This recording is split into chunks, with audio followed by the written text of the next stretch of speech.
여러분 안녕하세요. Y와 기본 독해 컴플리트 과정으로 인사를 드리게 된 엑스텐 리딩의 황선웅입니다. 자, 드디어 기본 독해 과정이 이렇게 시작을 하게 되었습니다. 저는 정말 많은 준비를 했고요. 예전에 썼던 지문들 거의 쓰지 않았고 거의 싹 다 바꿨고 완전히 새롭게 바뀐 이번 기본 독해 과정이라고 저는 자부할 수 있어요.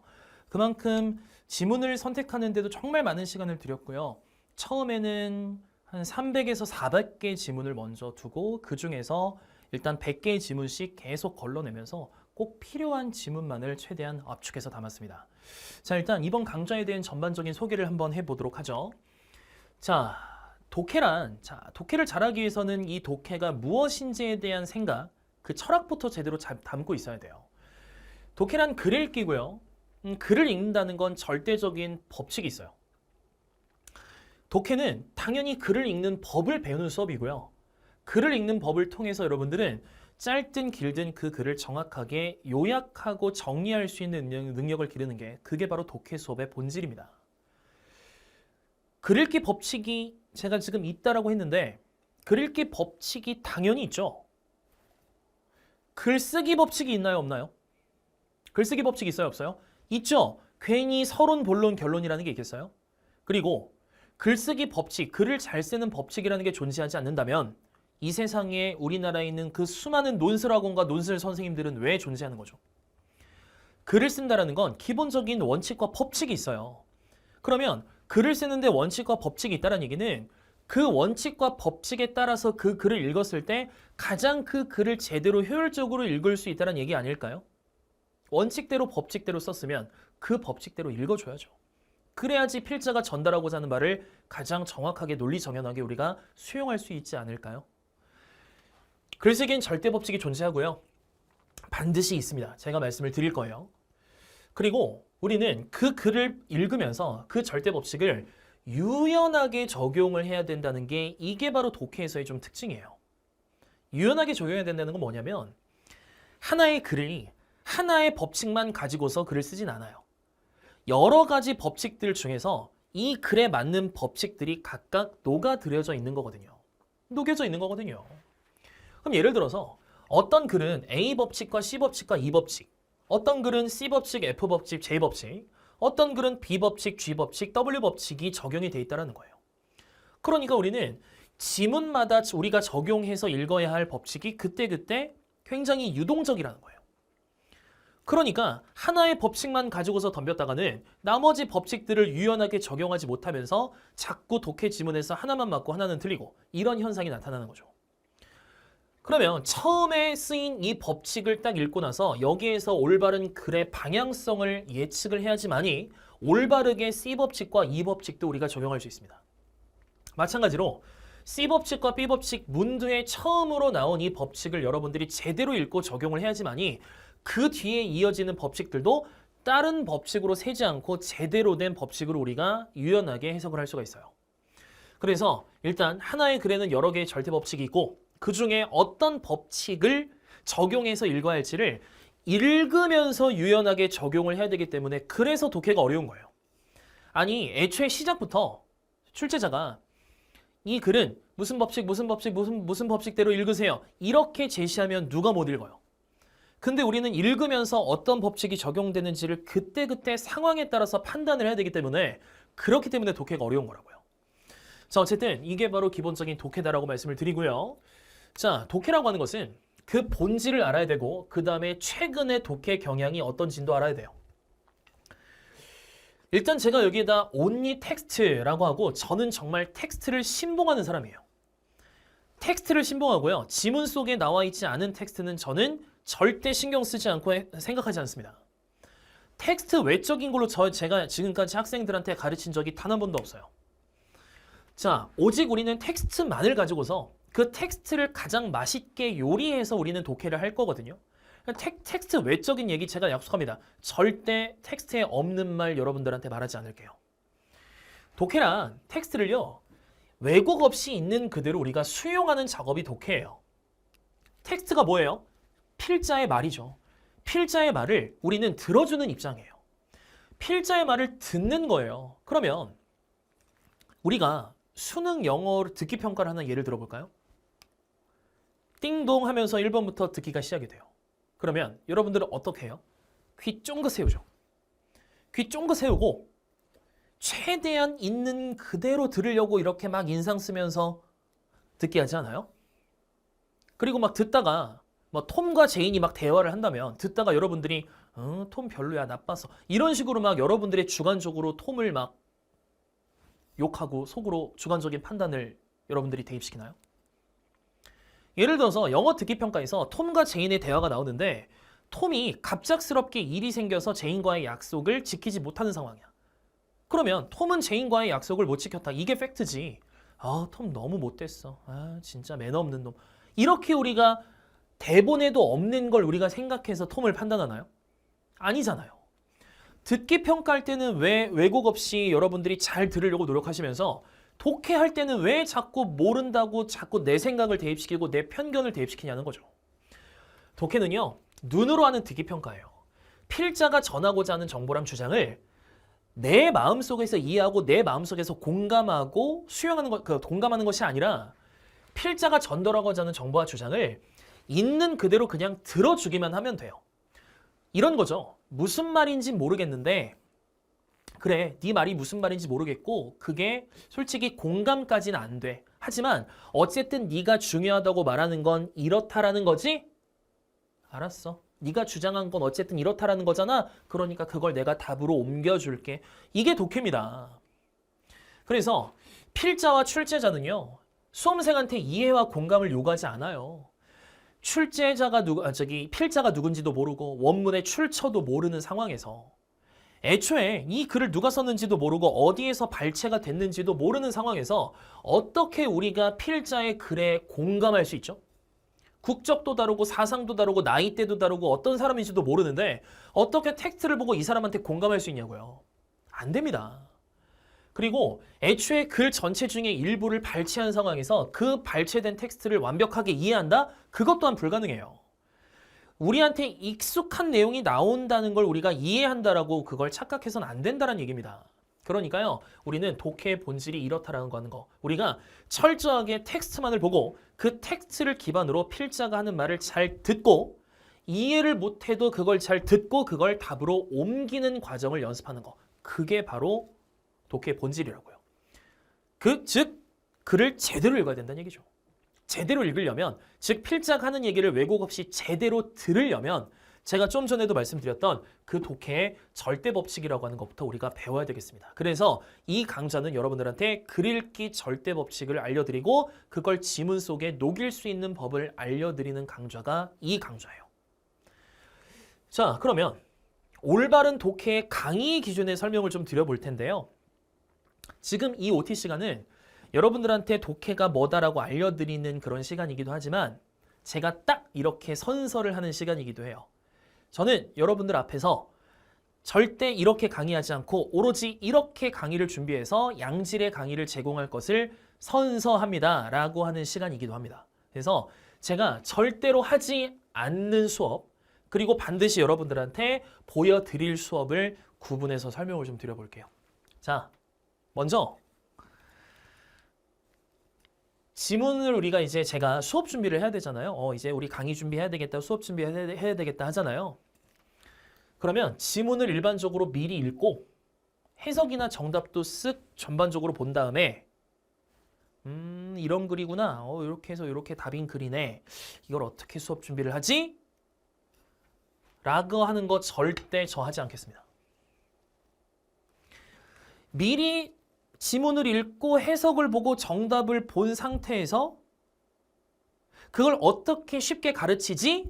라고 하는 건 텍스트를 있는 그대로 보는 게 아니라 제 입장에서 재해석한 거잖아요. 텍스트를 그렇게 쉽게 재해석해서 여러분들한테 가르치는 게 대체 무슨 의미가 있을까요? 저 미리 지문을 해석과 정답을 보고 결과론적으로 끼워 맞추는 수업하지 않겠습니다. 두 번째, 딱 이런 걸 미리 다 보고 나서 어떻게 하면 정답에 가장 쉽게 도달할 수 있지를 막 나 혼자 분석해서 요렇게 하면 제일 쉽게 답이 나오는구나. 이걸 학생들한테 가르쳐야지. 이거 하지 않을게요. 이건 미리 해석과 답을 알고 거기에 맞춰서 제일 편한 길을 제가 그냥 선택한 거잖아요. 여러분들은 어때요? 답도 모르고 해석도 모르는 상태에서 그 시험이라는 긴장감이 있는 압박 속에서 뭐가 뭔지 진짜 내가 평소에 알던 것도 불안해지는 그 시험장에서 이렇게 풀 수 있을 것 같아요? 이렇게 하면 답이 이렇게 쉽게 나온다라고 하는 게 여러분들이 시험장에서 할 수 있는 건 아니잖아요. 알던 것도 불안한 게 시험인데 어떻게 제가 여러분들한테 미리 읽고 정답을 아는 상태에서 이렇게 읽으면 이렇게 답이 나오지 쉽지? 라고 제가 어떻게 양심적으로 여러분들한테 그렇게 가르칩니까? 그건 시험장에서 할 수 없는 건데 여러분들이. 강사도 마찬가지걸요? 시험장에 가선 그렇게 못해요. 알던 것도 불안해지는 게 시험인데. 그래서 이렇게 강의를 하고 나서 여러분들한테 나머지 필요 없어 읽지 마. 여기만 읽고도 답 나오지. 쉽지. 독해는 이렇게 하는 거야. 라는 식으로 저 절대 수업하지 않겠습니다. 그렇게 수업하는 순간 저는 독해 강사로서 자격이 없는 거니까. 독해는 어려워요. 여러분들도 어렵고요. 저도 어려워요. 독해는 갈수록 어려워지는 파트고요. 절대 쉬워지는 파트가 아니에요. 고민에 고민을 거듭해야 되고요. 연구에 연구를 거듭해야 되는 파트인데 연구는 이렇게 하고 쉬운 방법을 가르치면서 여러분들도 이렇게 할 수 있겠죠? 전 장난 아니죠? 이런 방법 제가 개발한 겁니다. 정말 최고죠? 이런 식으로 제가 여러분들 앞에서 뭔가 대단한 사람인 걸 뽐내는 식으로 저는 독해하지 않겠다는 얘기예요. 이렇게 하면 제가 대단하다고 해서 여러분들한테 아우라가 생길 수는 있겠죠. 황선웅 독해 와 잘 가르친다. 와 쩔어. 이런 얘기는 들을 수 있겠지만 이게 여러분들의 시험장에서 대체 무슨 도움이 될 거냐는 거죠. 이거는 양심적으로도 맞지 않는 수업이에요. 그래서 제 입장에서 여러분들을 재해석해서 쉽다는 식으로 가르치는 거 하지 않겠습니다. 여러분들이 시험장에서 푸는 시험의 체감 난이도와 제가 수업 시간에 해드리는 체감 난이도가 갭이 크면 되겠어요? 안 되겠어요? 안 돼요. 수업을 무조건 쉽게 가르친다? 근데 여러분들이 실제로 시험 문제를 풀 때 느끼는 체감 난이도는 이렇게 높아져 버리는데 제가 수업을 최대한 그런 어려운 거 다 빼버리고 쉽게 풀 수 있는 것만 콕콕 집어서 알려드리면 여러분들이 시험장에서 풀 때 느껴지는 난이도와 수업 들을 때 난이도가 갭이 커지면서 시험장에 갔을 때 계속 어려워지는 거예요. 수업을 통해서도 어려운 난이도에 계속 적응을 하는 연습을 저랑 같이 이 강의를 통해서 하셔야 될 겁니다. 아시겠죠? 자, 그 다음에 이렇게 강의를 한다는 건 대학 교수님들을 기만하는 것이고 철저하게 수험생을 무시한 채로 내가 돋보이고자 하는 나를 위한 강의를 하는 거예요. 그건 여러분들을 위한 강의라고 생각하지 않습니다. 저는 절대 이렇게 해석하지 않을 거예요. 자, 그러면 저는 여러분들한테 약속할게요. 첫 번째, 제가 수업 준비할 지문이 있으면 수험생의 입장에서 똑같이 시간 재고 풀겠습니다. 물론 작년, 재작년에 제가 했던 지문이라면 저는 물론 내용과 답이 기억나겠지만 내용과 답이 기억난다고 하더라도 똑같이 지문을 다시 처음부터 백지 상태에서 읽고 다시 풀게요. 그래서요, 오로지 텍스트에 의거하여 여러분들한테 지문을 분석한 결과를 알려드리겠습니다. 그래서 철저하게 학생 입장에서 수험생의 입장에서 똑같이 풀고요. 텍스트에 의거하여 분석을 하고요. 철저하게 학생 입장에서 수험생 입장에서 요거는 시험장에 가서 학생들이 하기 어렵겠다. 이건 내가 분석해서 나온 거긴 한데 내가 강사로서 분석해서 이렇게 해야 된다라는 건 알겠는데 이게 시험장에서 이것까지는 학생들이 못하겠다. 그리고 이건 못해도 학생들이 이거는 그래도 최대한 잡을 수 있을 것 같네. 그러니까 이 부분을 놓치지 말라고 설명해야 되겠다. 이런 식으로 학생의 입장에서 할 수 있는 부분과 할 수 없는 부분을 제가 따로 정의합니다. 그래서 저도 학생들한테 수업 시간에 얘기를 해요. 현강 수업생들은 알 거야. 이게 사실 이런 얘기인데 이게 시험장에서는 잡힐까요? 안 잡히겠죠? 그러니까 이건 제가 결과론적으로는 알려드리지만 시험장에서는 할 수 없는 거니까 이 부분은 제끼고 이 부분에 조금 더 집중해서 답에 가까이 가셔야 될 겁니다. 라고 제가 현강 수업 시간에 정말 입이 마르고 닳도록 얘기했을 거예요. 현강 수업생들은 분명 끄덕끄덕 할 겁니다. 그래서 여러분들이 모를 수 있는 부분을 제가 가르쳐도 여러분들이 모를 수 있다라는 부분이 있다라는 걸 인정을 할게요. 그리고 저도 제 입장에서 그래 이건 시험장에선 모를 수 있겠다라는 부분을 인정을 하겠습니다. 이걸 인정하기가 쉽지 않아요. 강사는 그 앞에서 완전해 보이고 싶고 완전체처럼 보이고 싶어 하고 부족함이 없어 보이고 싶어 하는 거 하고 돋보이고 싶어 하는 게 기본적인 이 강사라는 직업이니까. 근데 인정할게요. 이런 부분 여러분들을 모를 수 있고 저도 모를 수 있다는 거 인정하고 수업하겠습니다. 그리고 어려운 부분에서 미리 결과론에 끼워 맞추는 것이 아니라 이런 어려운 부분을 마주쳤을 때 어떻게 대응할지를 알려드릴게요. 저도 똑같이 풀 테니까요. 저도 이 어려운 부분에서 어떻게 대응을 해서 지문을 읽어나가고 문제를 풀어냈는지를 알려드릴 테니까 그 대응 방식을 여러분들한테 똑같이 알려드리도록 하겠습니다. 그래서 저는 이거를 통해서 이런 준비를 다 해서 강의에 올 거고요. 강의 이후에 학생들한테 질문을 받고 피드백을 받음으로써 이런 부분은 학생들이 더 어려워하는구나. 이런 부분은 학생들이 또 괜찮게 받아들이네 라는 걸 피드백을 제가 받아서 제 강의를 계속 보완해 나가면서 여러분들께 양질의 강의를 제공을 해드리도록 하겠습니다. 정말 약속드릴게요. 자, 그 다음에 이제 여러분들이 가져야 될 올바른 독해학습 태도에 대해서 간단하게 말씀을 드리면 제가 말씀드리는 절대 법칙이 있을 건데 그 절대 법칙 15가지를 완벽하게 암기하셔야 될 거예요. 독해는 암기 과목입니다. 절대적인 법칙과 패턴이 모든 글에 적용이 되기 때문에 그 법칙을 암기하셔야 돼요. 그리고 그 암기된 공식을 유연하게 적용하는 연습을 계속 하셔야 되겠죠. 지문마다 적용되는 법칙이 다르기 때문에 두세 개의 법칙이 서로 다른 법칙이 지문마다 적용이 되기 때문에 법칙만 암기한다고 해서 바로 점수가 나오진 않아요. 어떤 법칙을 적용해야 될지를 글을 통해서 판단하는 것도 필요할 테니까. 그래서 당장의 점수화 되진 않겠지만 일단 절대법칙 공식들을 철저하게 암기를 해주셔야 돼요.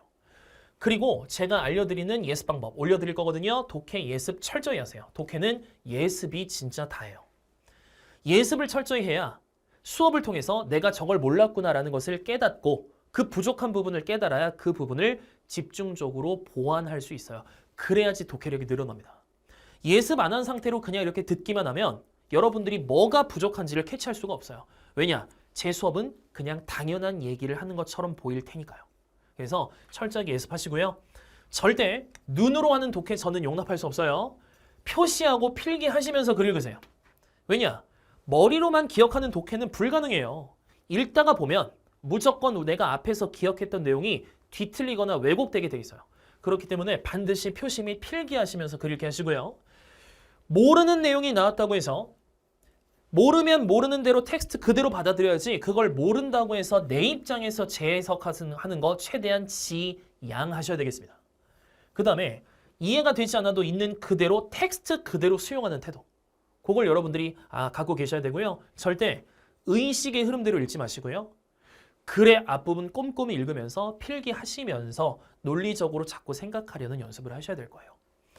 눈에 보이는 단어만 콕콕콕 찍어서 하는 콕독해 이런 거 하시면 안 되고요. 아까도 말씀드렸지만 필기 없는 독해는 저는 절대로 용납할 수가 없습니다. 그래서 간단하게나마 필기는 꼭 하셔야 돼요. 그러니까 이런 것들을 여러분들이 염두에 두시고 수업에 참여하시면 될 것 같고요. 이 글의 강조와 범위를 말씀을 드리면 글 읽기 절대 법칙을 여러분들한테 말씀을 드릴 거고 지문 속에서 우리가 결정적으로 잡아야 되는 그 단서를 15가지로 제가 만든 거예요. 세분화시켜서 말씀을 드릴게요. 자, 그리고 Y와 독해인만큼 결정적인 타이밍에 우리가 Y와 기법이라고 하는 것을 적용해서 확실하게 답을 덥석 우리가 물 수 있는 거. 그 방법을 여러분들께 독해법 적용하는 법을 이번 기본 강좌부터 더 확실하게 알려드릴게요. Y와 독해법이 잘 적용되는 건 기본 강좌부터 제대로 적용이 될 수 있을 겁니다. 기초 강좌는 너무 좀 쉬운 부분이었고 편입 독해 기본 유형의 올바른 풀이법을 제시해 드릴 건데요. 대입 파악에서부터 빈칸, 그 다음에 추론 문제, 일치 문제 이런 거에 이르기까지 편입 독해에서 나오는 기본적인 유형들을 어떻게 올바르게 접근할 것인가를 알려드릴게요. 절대로 진짜 편법 쓰면서 여러분들한테 대단한 척 가르치지 않겠습니다. 그런 강의는요, 진짜 강의가 아니라 쉬운 척하는, 될 수도 없는 걸 가르치는 그런 일종의 사기예요. 그래서 제가 여러분들한테 이렇게 독해 강의할 거라고 말씀을 드리고요. 마지막으로 자료 상담이에요. 부가 자료, 구문 자료 및 독해 자료를요. 네이버 카페나 학습 자료실을 통해서 여러분들께 공개를 해드릴 거고 현강에서 제공되는 모든 자료 및 팁은 당연히 드릴 겁니다. 네, 그래서 지속적인 학습 상담이 필요하시면 Q&A 게시판이나 아니면 네이버 카페 저한테 채팅 쪽지를 주시고요. 그것도 아니면 공지사항에 올려드릴 테니 제 이메일로 따로 고민 상담 같은 거 얼마든지 주셔도 될 것 같아요. 자, 저는 이번 기본 강좌에 정말 많은 것을 쏟았어요. 구문 강좌도 있겠지만 이번 독해 강좌를 완벽하게 올 뉴 완전히 개선을 하면서 정말 많은 준비를 했고 정말 그만큼 많은 저는 각오를 하고 역시 이번 강의에 임하게 됐거든요. 진심으로 여러분들의 입장에서 생각하는, 그리고 여러분들의 입장에서 독해력을 어떻게 늘릴 수 있는지를 끊임없이 고민하면서 양질의 강의를 제공해드리는 그런 스튜디오 강의로 여러분들께 보답을 해드리도록 하겠습니다. 자, 그러면 저는 본격적으로 본 강의에서 뵙도록 하고요. 그때 다시 인사드리도록 하겠습니다. 여러분 수고 많으셨습니다.